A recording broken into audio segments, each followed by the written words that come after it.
अस्सलाम वालेकुम। जो आज चैप्टर हम स्टार्ट कर रहे हैं एपिलिप्सी। अब एपिलिप्सी बेसिकली ना हमारे पास एक कॉमन न्यूरोलॉजिकल डिसऑर्डर है, माइग्रेन, सीवीए और अल्जीमर के बाद। इसमें सिंपल से क्या होता है, हमारे पास ना ब्रेन से न्यूरॉन्स का डिस्चार्ज बहुत ज़्यादा हो जाता है, जिसकी वजह से हमारे पास क्या होता है, सीजर्स डेवलप हो जाते हैं।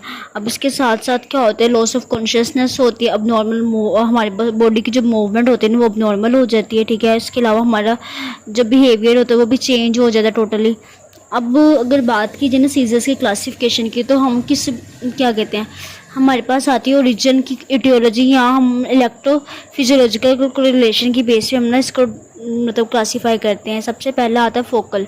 फोकल में क्या होता है, हमारे ब्रेन का एक हेमिस्फीयर, ठीक है, वो डिस्टर्ब होता है और उसकी वजह से क्या होता है, जो न्यूरल डिस्चार्ज होता है वो ज़्यादा हो जाता है और पेशेंट की जो इलेक्ट्रिकल एक्टिविटी होती है ना वो न्यूरॉन्स के अंदर ज़्यादा हो जाती है, जिसकी वजह से पेशेंट को क्या होता है, सीजर्स डेवलप होते हैं। अब जो फोकल सीजर्स होते हैं वो हमारे पास टॉनिक और क्लोनिक सीजर्स भी हो सकते हैं। इसमें क्या होता है, पेशेंट अपना कॉन्शियस लूज कर देता है, उसको अवेयरनेस नहीं रहती है और ये मोटर और नॉन मोटर एक्टिविटी शो करवाता है। अब जर्नलाइज में क्या होता है, बेसिकली यहाँ पे है जो इलेक्ट्रिकल डिस्चार्ज होता है ना वो अब नॉर्मल होता है, ठीक है, और इसमें दोनों हेमिस्फीयर इन्वॉल्व होते हैं। अब इसको हमने आगे फर्दर क्लासीफाई किया, टोनिक, क्लोनिक, एब्सेंस, मायोक्लोनिक और हमारे पास क्लोनिक, टोनिक, एटोनिक। अब टोनिक और क्लोनिक में बेसिकली क्या होता है, हमारे पास कॉन्शियस जो होता है ना वो लॉस होता है और जो मसल्स वगैरह की कॉन्ट्रैक्शन होती है ना, यानी कि वो टोनिक का मतलब कंटिन्यूसली कॉन्ट्रैक्शन करते रहते हैं।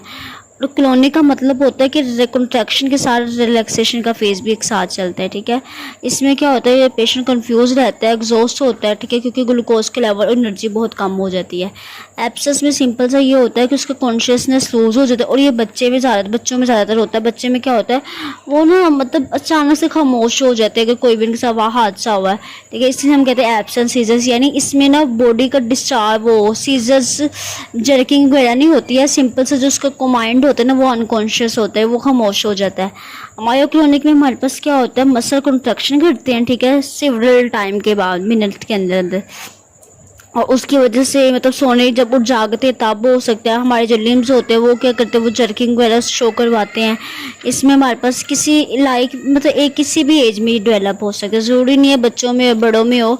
और उसके बाद हमारे पास आता है क्लोनिक। इसमें क्या होता है, जो सीजर्स होते हैं ना वो थोड़े अरसे के लिए होते हैं, ठीक है, थोड़े टाइम के लिए, और मसल्स की कॉन्ट्रैक्शन की वजह से होते हैं।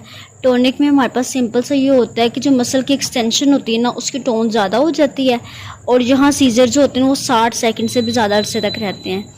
एटोनिक को हम लोग ड्रॉप अटैक भी कहा जाता है और ये हम कैसे, हमारी जो मसल टोन होती है ना वो लॉस हो जाती है।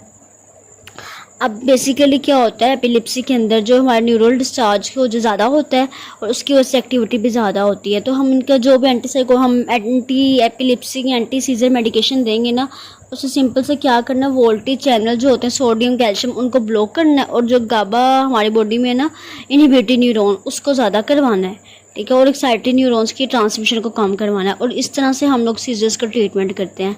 अब ड्रग सिलेक्शन किस बेस पे करते हैं, पेशेंट की लाइफ के ऊपर, उसकी एज के ऊपर, ठीक है। इसके अलावा हम लोग पर्सनल प्रेफरेंस क्या है उस बेस पे, और जो ड्रग होती है वो किस बेस पे चूज़ की जाती है, वो उसका कॉस्ट क्या है उसके, और उसका दूसरी ड्रग्स के साथ क्या इंटरेक्शन है, ठीक है। अब जो फोकल सीजर्स के लिए मेडिसिन अलग होगी, जनरलाइज फोकल सीजर्स के लिए मेडिसिन अलग होगी। अब यहाँ पे पेज नंबर 12.4 है, फिगर बना हुआ है, तो उसमें बताया फोकल के लिए हम कौन सी मेडिसिन यूज़ करते हैं, जनरलाइज के लिए हम कौन सी मेडिसिन यूज़ करते हैं, ठीक है, और एपिलिप्सी सिंड्रोम के लिए कौन सी मेडिसिन यूज़ करते हैं, ये आप यहाँ से देख लीजिएगा। ड्रग्स की तरफ चलती है सिंपल सी, उसमें सबसे पहले आती है बेंजोडाइजापीन। बेंजोडाइजापीन का हम लोगों ने प्रॉपर याद पढ़ चुके हैं हिप्नोटिक चैप्टर में, आप वहाँ से इसको कर लीजिएगा। इसके अलावा आ जाती है बाइवेरेसिटम।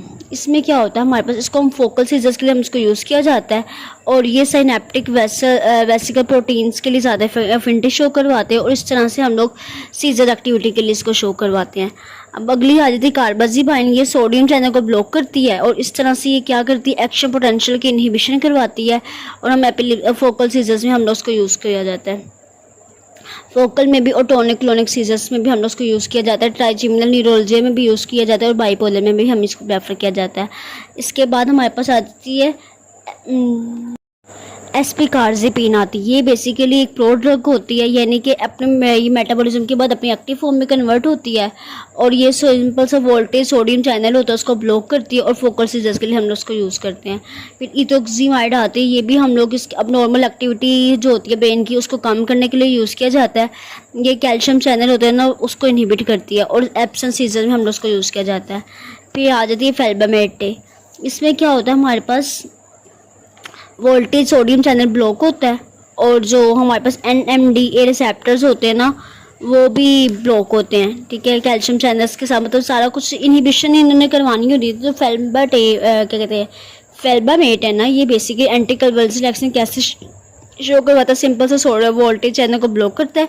कैसे ब्लॉक करते हैं, NMDA जो रिसेप्टर्स होते हैं उनके साथ कम्पीट करता है और कैल्शियम चैनल्स को भी ब्लॉक करवाता है साथ। उसके बाद हमारे पास आते हैं गाबा पेंटीन। ये गाबा का एनालॉग होता है, ठीक है, गाबा रिसेप्टर्स के ऊपर एक्ट नहीं करता, लेकिन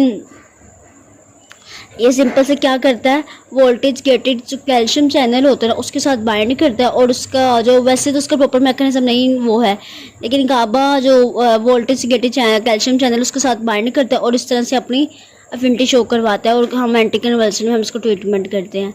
उसके बाद आते हैं लेकोसामाइड। लेकोसामाइड भी basically voltage gated sodium channel को ब्लॉक करता है और न्यूरोनल मेम्ब्रेन से जो डिस्चार्ज होता है उसको कम करवाता है। इस तरह से हम लोग क्या करते हैं, इसको सीजर्स के लिए ट्रीटमेंट करते हैं। लेमोट्रिजीन आती है। लेमोट्रिजीन बेसिकली सोडियम चैनल को ब्लॉक करता है और जो कैल्शियम चैनल होता है ना उसको भी ब्लॉक करवाता है। इस तरह से ये हम लोग इसको वाइड वैरायटी ऑफ सीजर्स में हम ट्रीटमेंट करते हैं। फिर आ जाते हैं लेविट्रिकेटम सीटम। ये इसको हम लोग किसके लिए यूज़ कर, अर्जुवन थेरेपी के लिए हम लोग यूज़ करते हैं, यानी कि हम उसको फोकल सीजर्स में हम यूज़ करते हैं, मायोक्लोनिक के लिए यूज़ करते हैं, जनरलाइज सीजर्स के लिए हम उसको यूज़ किया जाता है, मतलब वाइड वैरायटी ऑफ सीजर्स के लिए हम उसको यूज़ किया जाता है। इसके बाद हमारे पास आता है ऑक्सकार्बाजेपाइन। इसमें बेसिकली एक प्रो ड्रग होती है जो कि 10 मोनोहाइड्रोक्सी मेटाबोलाइट्स में कन्वर्ट हो जाती है। अब ये सिंपल से क्या करती है, सोडियम चैनल को ब्लॉक करवाती है और कैल्शियम चैनल को मॉड्यूलेट करवाती है और इस तरह से ये हम फोकल सीजर के लिए हम यूज़ करते हैं। फिर आ जाते हैं पैराफेनल। ये एक सिलेक्टिव हमारे पास ड्रग होती है, किसके लिए, alpha amino 3 hydroxy 5 methyl isoxazole propionic acid antagonist के तौर पर काम करती है और एक साइट्री एक्टिविटी को कम करती है। अच्छा, फिनोबार्बिटल बेसिकली हमारे पास क्या होती है, बार्बिचुरेट्स होते हैं जो कि गाबा को वो करती है, मीडिएट करती है, ताकि बॉडी में जो इनहिबिटरी मैकेनिज्म होता है ना उसको ज़्यादा करवाती है और इस तरह से हमारे पास ये फोकल सीजर के लिए हम मतलब ट्रीट करते हैं एपिलेप्सी के लिए। सबसे ज़्यादा जो इंपॉर्टेंट है वो फिनोटोइन है। फिनोटोइन सिंपल से क्या करती है, सोडियम चैनल को ब्लॉक करती है, ठीक है, और वो ब्लॉक करने के बाद जो उसकी एक्शन पोटेंशियल होता है ना उसको कम करवाती है और इस तरह से हम लोग उसको focal generalize tonic clonic seizures के लिए हम लोग उसको यूज़ किया जाता है। इसके बाद हमारे पास आते हैं फोस्फिनोटोइन। ये भी एक प्रो ड्रग होती है जो कि कन्वर्जन के बाद अपनी एक्टिव फॉर्म में कन्वर्ट होती है, ठीक है, ब्लड के अंदर विद इन मिनट्स में। इसको हम IM देते हैं और ये भी सिंपल से क्या करते हैं, सिंपल से इसको हम लोग सीजर्स को ट्रीट करने के लिए देते हैं। फिर इसके बाद हमारे पास आते हैं प्रीगाबेलिन। ये सिंपल से A to S साइड्स के साथ बाइंड करते हैं और क्या कहते हैं वोल्टेज गेटेड कैल्शियम चैनल को ब्लॉक करते हैं और जो एक्साइटेटेड न्यूरोट्रांसमीटर की रिलीज होती है ना उसको भी कम करते हैं और उसको हम लोग सीजर्स के लिए ट्रीटमेंट किया जाता है। इसके अलावा ये आगे जो ड्रग्स हैं इनको चाहे आप छोड़ ही दें, मतलब बस इसमें इंपॉर्टेंट थी वो हमारे पास आती है ये फिनोटोइन बस। अब यहाँ पे हमारे पास आता है रोफिनामाइड। रोफिनामाइड बेसिकली क्या करते हैं, सोडियम चैनल रिस्पेक्ट करती है और सीजर्स के लिए हम इसको यूज़ करते हैं। ट्राइजीबीन है, इसको हम लोग क्या करते हैं, गाबा को रिसेप्टर्स को ब्लॉक करती है और इस तरह से हमारे पास इनहिबिटरी एक्टिविटी को ज़्यादा करवाती है और हम सीजर्स के लिए इसको भी हम यूज़ करते हैं। फिर टॉपिकलामेट है, ये बेसिकली मल्टीपल एक्शन शो करती है। कैसे शो करती है, वोल्टेज डिपेंडेंट सोडियम चैनल को ब्लॉक करती है, वोल्टेज की एक्टिविटी को कम करती है और हम लोग इसको यूज़ करते हैं उसके लिए सीजर्स के लिए।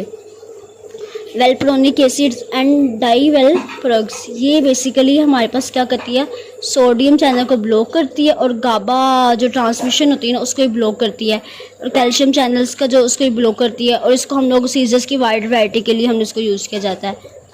फिर आ जाती है हमारे पास विगाबैट्रिन।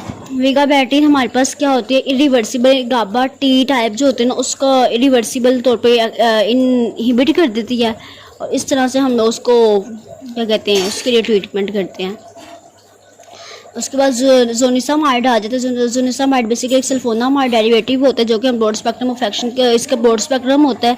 इसको हम लोग वाइड वैरायटी ऑफ सीजर्स के लिए ट्रीट करते हैं। हम लोग उसमें कौन सा आता है, वोल्टेज गेटेड सोडियम चैनल्स, ठीक है, और साथ कैल्शियम चैनल को ब्लॉक करती है ये। अब स्टैटिक एपिलेप्सी में बेसिकली क्या होता है, सीजर्स का ड्यूरेशन ना ज़्यादा लंबे अरसे तक होता है, यानी कि 30 मिनट्स तक सीजर्स का ड्यूरेशन होता है यहाँ पे। अब इसके लिए जो ये स्टैटिक है बेसिकली एक लाइफ थ्रेटनिंग होती है।